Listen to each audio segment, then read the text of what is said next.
കാനനവാസൻ കല്ലിലെ വാസൻ എങ്ങനെ പൊന്നമ്പലവാസനായി? പൊന്നമ്പലമേടെന്നൊക്കെ പറഞ്ഞു.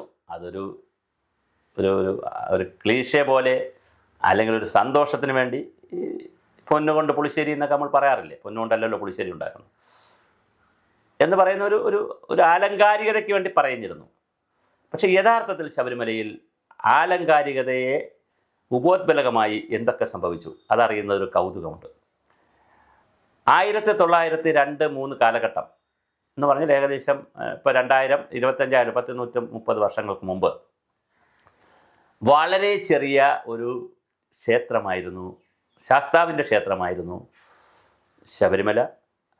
അവിടെ കാട്ടിലുള്ള ആദിവാസികളും മരയന്മാരും അതുപോലുള്ള ആളുകളൊക്കെ വന്ന് വല്ലപ്പോഴും പൂജ നടത്തും. ഒരുപാട് ആളുകളൊന്നും അവിടെ പോയിരുന്നില്ല. അങ്ങനെ വളരെ ചെറിയ ഒരു ഒരു നമ്മളെ ചില ക്ഷേത്രങ്ങളൊക്കെ ഉണ്ടല്ലോ, വളരെ ചെറിയൊരു ക്ഷേത്രം, ചുറ്റുമതിലില്ല, വൻ കൊടിമരമില്ല, ഒന്നുമില്ലാത്തൊരു ചെറിയ കാനന ക്ഷേത്രം. ആ ക്ഷേത്രത്തിലേക്കാണ് മണികണ്ഠൻ വിലയം പ്രാപിച്ചു എന്നുള്ള കഥ കേൾക്കുന്നത്. എന്തായാലും അപ്പം മണികണ്ഠൻ എന്നാണ് വിലയം പ്രാപിച്ചത്? ഈ 1903 മുമ്പാണോ 3 ശേഷമാണോ? പന്തളം കൊട്ടാരത്തിൽ പുലിയെ കൊണ്ടുവന്നത് എന്നാണ്? അമ്മയ്ക്ക് അവിടെ രാജ്ഞിക്ക് വയറുവേദന വന്നതാണോ, വരുത്തിയതാണോ? ഇങ്ങനെയുള്ള ഒരുപാട് കഥകളൊക്കെ ഉണ്ട്. അപ്പോൾ അതൊക്കെ അവിടെ നിൽക്കട്ടെ. അതൊക്കെ ചരിത്രവും പിന്നെ ഐതിഹ്യവും തമ്മിൽ കെട്ടുപിണഞ്ഞ് കിടക്കുകയാണ്. ഇതിനെ തമ്മിൽ വേർതിരിച്ചെടുക്കുക എന്ന് പറഞ്ഞാൽ വലിയ പണിയാണ്, എളുപ്പമല്ല പണി. അപ്പോൾ അങ്ങനെ നിൽക്കുമ്പോൾ 1903 കാലഘട്ടത്തിൽ തീ പിടിച്ചു ശബരിമല. അന്ന് അവിടെ ചെറിയ പൂജാരിയാണ്, ചെറിയ പണമാണ്.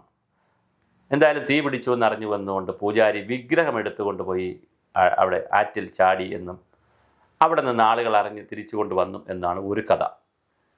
1903 കാലഘട്ടത്തിലാണ്. അത് കഴിഞ്ഞ ശേഷം ഒരു ചെറിയ സംവിധാനത്തിലേക്കൊക്കെ അത് കൊണ്ടുപോയി. അപ്പോഴും ആനയുടെ ശല്യം, കാട്ടുമൃഗങ്ങളുടെ ശല്യം, ഈ പറയുന്ന ആളുകൾ തന്നെ വെള്ളമടിച്ചൊക്കെ വന്ന് അവിടെ ബഹളമുണ്ടാക്കൽ, അങ്ങനെ പല രൂപത്തിലേക്കുള്ള ബഹളമുണ്ടായവിടെ. അത് കഴിഞ്ഞാണ് ആനകളുടെ ശല്യമില്ലാതിരിക്കാനാണ് 18 അതിനും കൂടി പണി മനസ്സിൽ വച്ചുകൊണ്ടാണ് ഈ 18-ാം പടി എന്ന സങ്കല്പം വന്നത്. പക്ഷേ അതിന് മതപരമായ ആത്മീയമായ ചിന്തകളുമുണ്ട്. ഓരോ പടിയും ഓരോ തലമാണെന്നും ഓരോ പടി കയറുമ്പോഴും നമ്മൾ ജീവിതത്തിൻ്റെ ഓരോ തലം മാറുമെന്നും ആത്മശുദ്ധിയുടെ ഓരോ തലങ്ങളാണ് ഓരോ പടിയെന്നും ഒക്കെ പറയുന്ന 18-ാം പടിയെ സംബന്ധിക്കുന്ന വേറെ കുറേ കാര്യങ്ങളുണ്ട്. അപ്പോൾ അത് ദൈവികമായ ചിന്തകൾ വെച്ചുകൊണ്ട് 18-ാം പടിയെ വ്യാഖ്യാനിച്ചിട്ടുമുണ്ട്. പക്ഷേ എങ്കിലും ഇത്രയും പൊക്കത്തിൽ ഒരു ക്ഷേത്രം പണിതത് ആനയ്ക്ക് പെട്ടെന്ന് ഇങ്ങനെ മലയുടെ മണ്ടയിൽ കയറിയിട്ട് വീണ്ടും ഇത്ര കുത്തനെ കിടക്കുന്ന ഒരു സ്ഥലത്ത് കയറി ശല്യം ചെയ്യാതിരിക്കാനാണ് ഈ തരത്തിലൊരു രൂപകൽപ്പന നടത്തി എന്നൊരു വാദമുണ്ട്. അല്ല, ഇതിൻ്റെയൊക്കെ കാര്യങ്ങൾ പറയേണ്ടത് നമുക്കറിയില്ല. ഇതൊക്കെ ദേവസ്ഥാനം ഇവിടെ വേണമെന്നും അല്ലെങ്കിൽ ദേവപ്രശ്നം വെച്ചും പോറ്റിയും നമ്പൂതിരിയും തന്ത്രിയും അവരൊക്കെ ചെയ്യുന്ന കാര്യങ്ങളാണ്. നമുക്കിരുന്ന് പലതും പറയാമെന്നുള്ളല്ലാതെ നമുക്ക് കാണുന്ന വെച്ചുകൊണ്ട് പറയാം 18-ാം പടി ആന കയറാൻ ഇരിക്കാൻ 18-ാം പടി വെച്ചു എന്ന് പറയണം. അല്ലെങ്കിൽ 18 എന്താ 20 പടി വയ്ക്കാത്തെന്താ? അപ്പോൾ 18-ാം പടിക്ക് 18-ാം പടിയുടെ വേറെ കഥകളുണ്ട്, വേറെ ഐതിഹ്യങ്ങളുണ്ട്. അപ്പോൾ അത് വേറെയാണ് കാര്യം. എന്തായാലും 1950 വീണ്ടും അവിടെ അത് അത് വിഗ്രഹം ഉൾപ്പെടെ കോടാലി കൊണ്ട് വിഗ്രഹം ഉൾപ്പെടെ അടിച്ച് പൊട്ടിച്ച് കളയുകയും, അതിനും രണ്ടർത്ഥം പറയുന്നു. ഒന്ന്, ആ കാലഘട്ടത്തിൽ വ്യാപകമായി മലയോര കുടിയേറ്റ പരിപാടി നടക്കുന്ന കാലഘട്ടമാണ്. അതിൽ ഒരു മതവിഭാഗക്കാരായിരുന്നു കൂടുതൽ ആളുകൾ. അവരുടെ പേരിലാണ് ആക്ഷേപം വന്നത്. അതിൻ്റെ ശരി തെറ്റോളം അറിയില്ല, കാരണം പഠന റിപ്പോർട്ട് അതിനുശേഷമുള്ള റിപ്പോർട്ട് ഇതുവരെ പുറത്തു വന്നിട്ടില്ല. അവരുടെ പേരിലാണ് ഈ ആരോപണം വന്നത്. കുറച്ച് ക്രിസ്ത്യാനികളാണ് ഇത് ചെയ്തത് എന്നുള്ള ആരോപണം വന്നു. പക്ഷേ അത് ആരോപണമായി മാത്രമേ ഇപ്പോഴും നിൽക്കുന്നുള്ളൂ. അതാരും തെളിയിക്കപ്പെട്ടിട്ടില്ല. അതുകൊണ്ട് അത് ഇല്ല.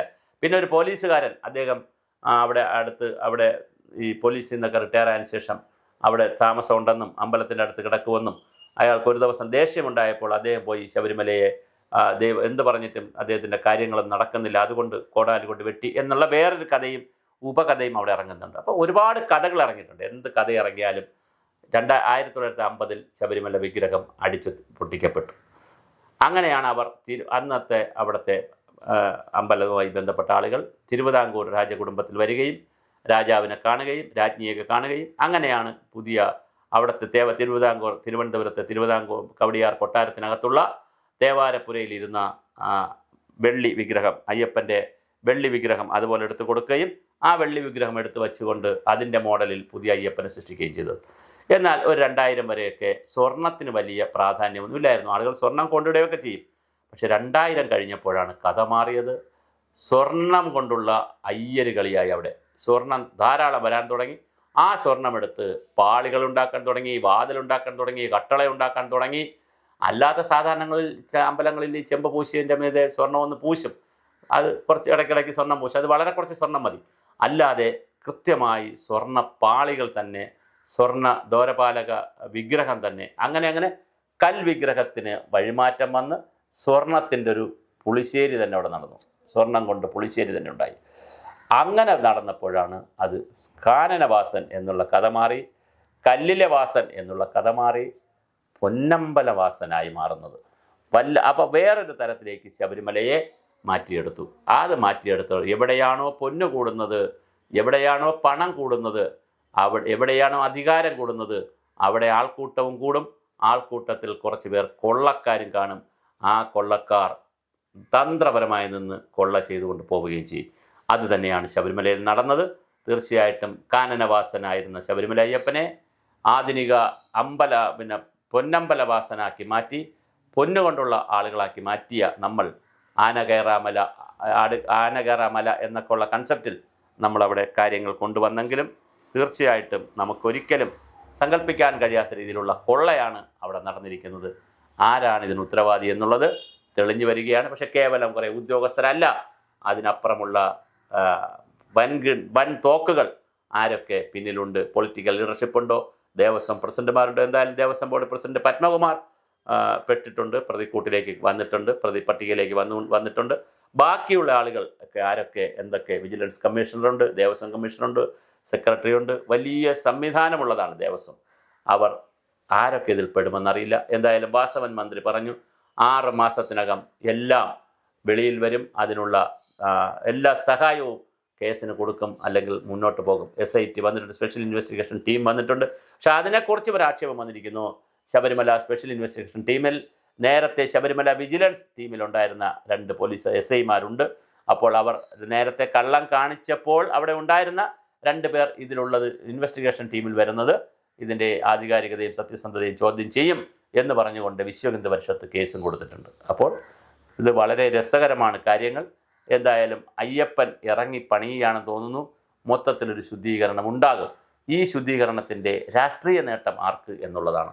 അത് BJPക്ക് കിട്ടുമോ, കോൺഗ്രസ്സിന് കിട്ടുമോ, UDFന് കിട്ടുമോ, LDFന് കിട്ടുമോ എന്നുള്ളത് മാത്രമാണ് ഇനി കാത്തിരുന്ന് കാണേണ്ടത്.